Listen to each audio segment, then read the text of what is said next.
AFC Asian কাপের বাছাই পর্বে সিঙ্গাপুর ম্যাচের আগে বাংলাদেশের প্রতিপক্ষ চূড়ান্ত হয়েছে বলে জানিয়েছেন বাফুফের সভাপতি তাবিথ আউয়াল। ক্যালেন্ডার অনুযায়ী জাতীয় স্টেডিয়াম সহ অন্য ভেন্যুগুলো আন্তর্জাতিক ও ঘরোয়া ম্যাচে ব্যবহার হবে বলে মন্তব্য করেছেন তিনি।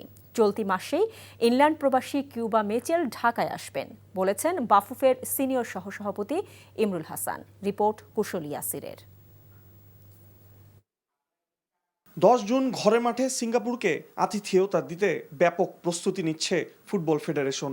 হামজা চৌধুরীর পর এই ম্যাচে শামিদ সোম, কিউবা মিচেলের মতো প্রবাসী ফুটবলারদের খেলাতে চায় টিম ম্যানেজমেন্ট।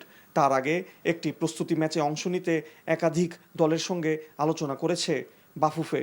নির্বাহী কমিটির সভার পর ফেডারেশন সভাপতি বলছেন, এরই মধ্যে সেই প্রতিপক্ষ চূড়ান্ত হয়েছে।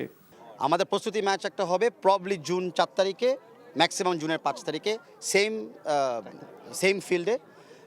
কারা খেলবে সেই ম্যাচে সেটা আমরা এখনও ডিক্লেয়ার করতেছি না, বা আমরা এই ম্যাচটাকে কীভাবে আমরা ইউজ করব প্রিপারেশনের জন্য, নাকি জাস্ট আ ফ্রেন্ডলি ম্যাচ, সেই ডিসিশন আমরা এখনও নিই নাই। ইংলিশ ক্লাব সান্ডারল্যান্ডের বয়সভিত্তিক দলের মিডফিল্ডার কিউবা মিচেলের বাংলাদেশের হয়ে খেলা নিয়ে ধোঁয়াশা ছিল।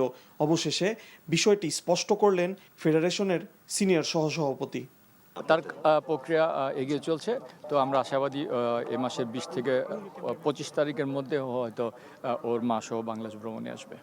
এদিকে এএফসি ফুটসাল এশিয়ান কাপের বাছাইয়ে খেলার বিষয়ে সিদ্ধান্ত নেওয়া হয় নির্বাহী সভায়। Kushal Yasir, NTV news, Dhaka. Bundle থাকলে প্রতি সেনমানিতে টাকা বাঁচবে। বিকাশ সেনমানি বান্ডেল কিনে জিতুন প্রতি লেনদেনে।